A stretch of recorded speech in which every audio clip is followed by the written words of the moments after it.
Hey guys, how you doing? Good morning, good evening, good afternoon to all those around the world. Today, we're going to talk about Gardevoir's held items, what items I think are the best ones on her for the jungle, and my personal experiences in solo queue and team play, all that sort of thing. We're going to get into it really quick and simple. I like to run Shell Bell. This is my personal preference. This is my personal item. I really enjoy on all my special attackers. I think this item is very, very good and underutilized for a lot of people. I think it's underrated. Shell Bell does a lot for Pokemon that has a high special attack, let alone it gives you healing and it gives you cooldown reduction. I'm really after it for the cooldown reduction. It's very solid on Gengar, because I always run that on Gengar. We should know this by now.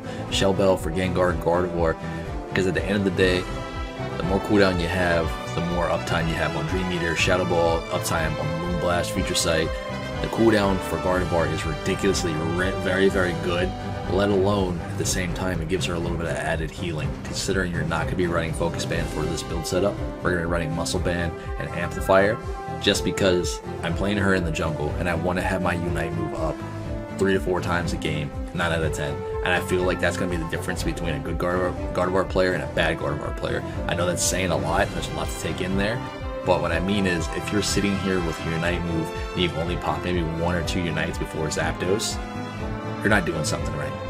You're not going to be sitting here looking for the best Unite move in the entire game and try to get everybody together, because 9 out of 10 is probably not going to happen, and with a coordinated team. In solo queue, maybe, but again, if you can get these Unite moves off when you're fighting objectives at Zapdos, at Dreadnought, at Rotom, you're doing your team justice, even though if it's only like 2 or 3 targets at a time. And again, with this build setup, you're able to have a Unite 3 to 4 times before Zapdos even starts. Like I said, if you're playing well, if you're doing great when it comes to playing this Pokemon. Now, at the end of the day, there's other item choices.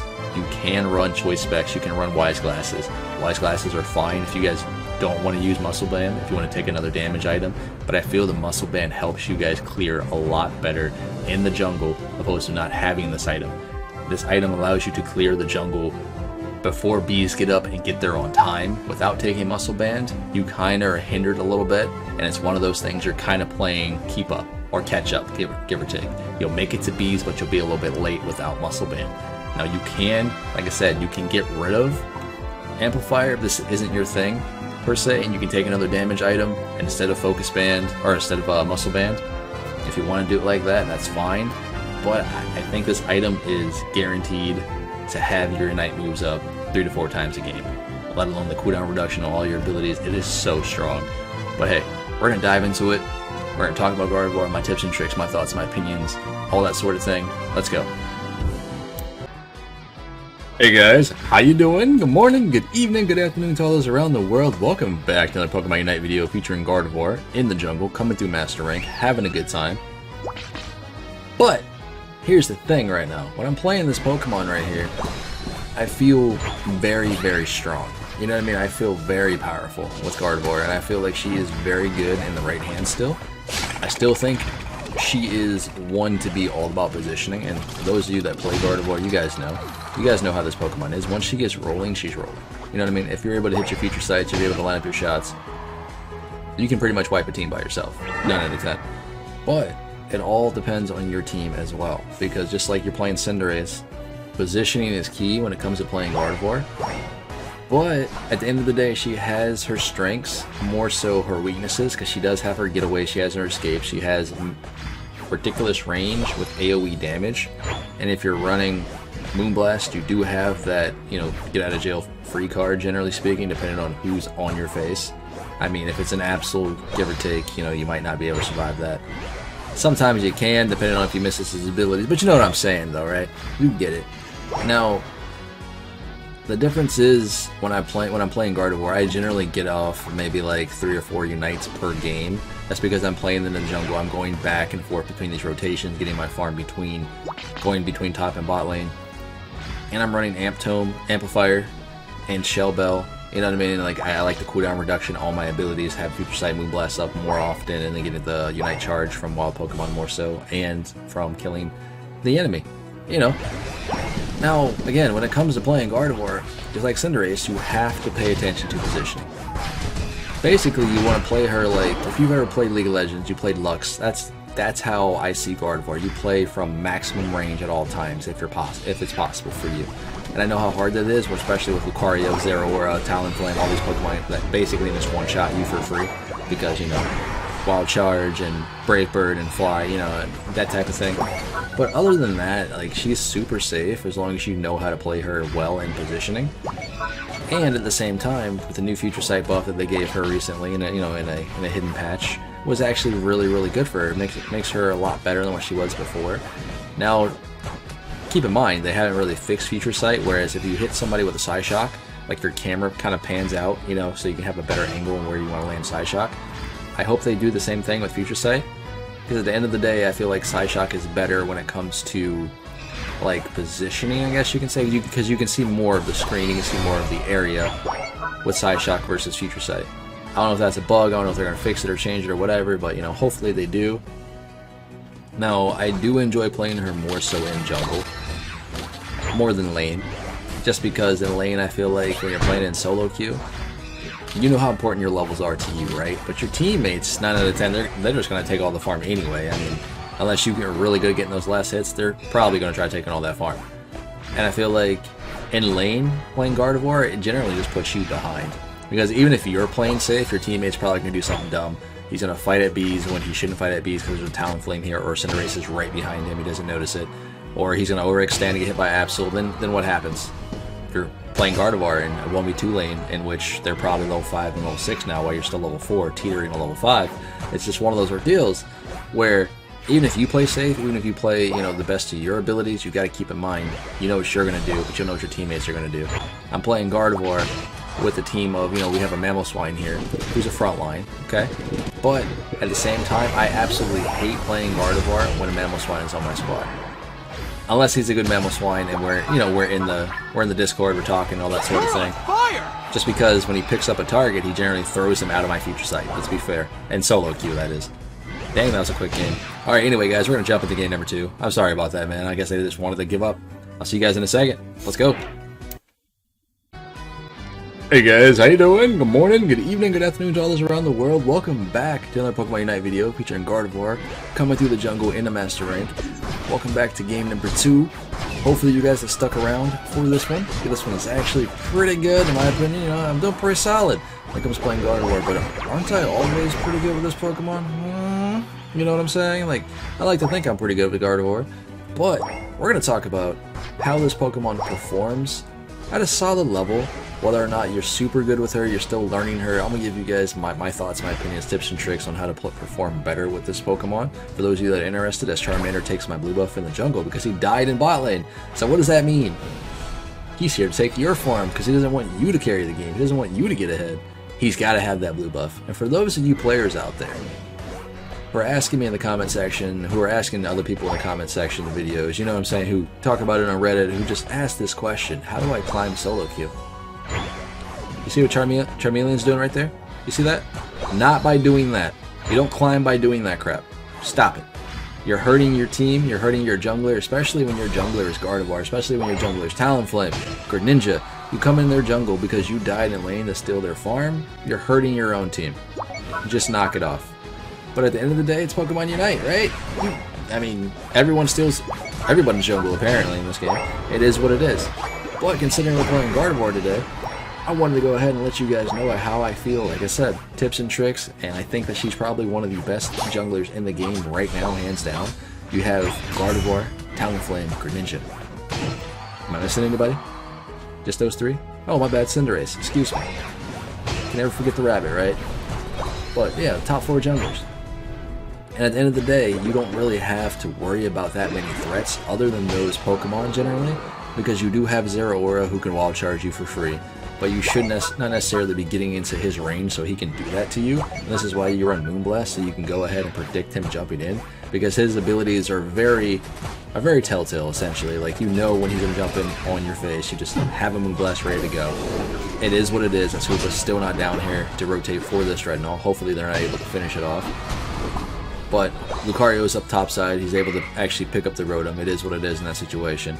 We tried our best for who we had at the objective during spawn time. Now we should be able to get it because we cleared out Machoke.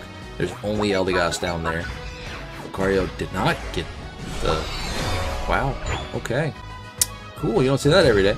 But in any case, what I want to talk about here is when you're playing with Gardevoir today, keep in mind, Future Sight got buffed. Secretly, technically speaking. It does a lot of damage. It's able to reset when you upgrade the ability. So when you hit another enemy Pokemon and the Future Sight is upgraded, it gets reset. So you can pop a Unite move and just spam Future Sight, because guess what? They're stationary, easy to land ability. Once they can't move, it's so solid.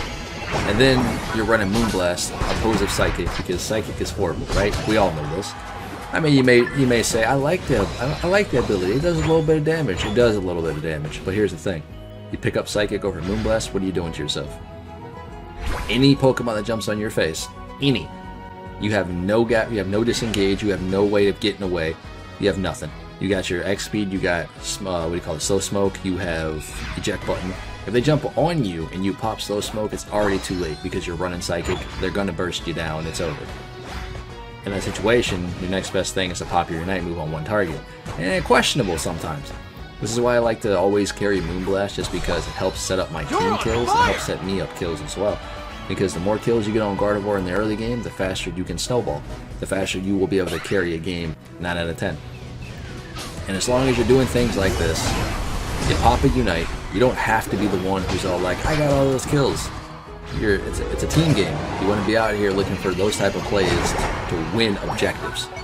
Not necessarily be fighting in mid lane when there's nothing there, but like, I killed 2 people with my Unite move. Woo, I'm so good at the game. No, because you could have done that in bot lane and top lane, at Zapdos, at Dreadnought, all these other objectives, because it's an objective-based game type thing. You know what I mean? Let alone, considering I'm running Shell Bell and Amplifier, my Unite, my abilities charge ridiculously quick, just because I am playing in the jungle, opposed to being in top or bot lane. Because you also got to think of it like this: if you're playing in top or bot, 9 out of 10 in solo queue, no matter who that Pokemon is you're laning with, they're going to try to steal your farm, and they're probably going to get your farm, and then you're going to get further behind. Let's say, hypothetically speaking, you're playing with, I don't know, a Greninja in top side, and he thinks it's a good idea to overextend when the enemy jungler is a Cinderace or an Absol, for instance. Guess what? The Greninja's going to die, and then you're going to be stuck there at level 3 because he took all your farm in lane. They're going to get bees, and then they're going to take your farm, and then you're just SOL at that point, right? As Gardevoir, like, what do you do? It's just, I feel in the jungle you have more where-all. You can be wherever you want to. You can traverse the map a lot more. You can actually get the core fishes in the mid lane while you're going to top, while you're going to bottom. It allows you to charge your Unite a lot quicker. Think about it. I just popped my Unite a second ago. This is my 3rd one coming up again.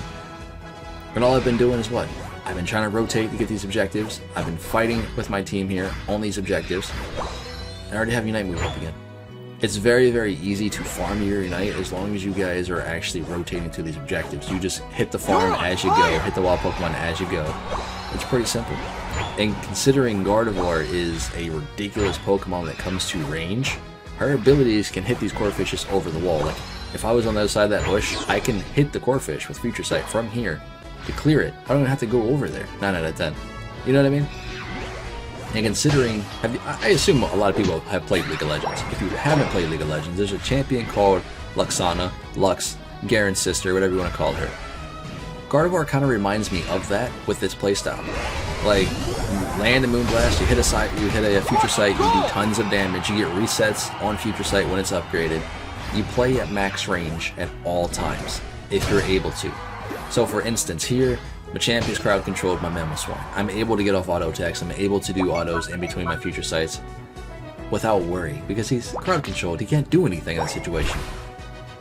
But 9 out of 10, playing Gardevoir, stay at max range, pop Future Sights, look for those hits. You're going to Dreadnought, you're going to Zapdos, you're never the first person there, you're never the first person to lead that fight, lead that charge, it doesn't matter. You want to sit back, you want to wait, and you want to relax. You want to look for these Future Sight picks the best as you can. And then on top of playing with Mamoswine, like I was saying beforehand, I absolutely hate playing with Mamoswine on my team unless he's a solid Mamoswine player. Because 9 out of 10 in solo queue, what happens? Mamoswine will pick up the target, right? And your Future Sight is getting ready to land. Mamoswine might just move that target in an opposite direction because he's trying to be useful, but he also doesn't pay attention to your Future Sight. And that happens more often than you think. Personally, I think having any sort of front line, whether it's a Mamoswine, a Snorlax, or a Blastoise, is going to be the best ordeal for Gardevoir, just because Slowbro has the initiation, he has the gap closures, he has the get outs, the escapes, whereas Blastoise, once he goes in, he's in, you know what I'm saying? He rapid spins, he surfs into a team fight. That means he's ahead of you 9 out of 10, right? So he's always going to go in. And with playing Gardevoir, you're playing max range from behind, you should be safe. But sometimes it doesn't always play out like that because it's solo queue. But playing her in a group setting, 5-5 stack, a trio, whatever, she is so strong right now. Especially, like I said, when you're good with this Pokemon, she's really, really nuts. But hey man, either way, this has been Pawseplays. Absolutely not get sucked into my Unite move. Okay, thanks game. Thanks, Spaghetti Code. But either way, man, I will catch you guys in the very next video. Stay safe out there. I'll see y'all later. I'm gonna head out.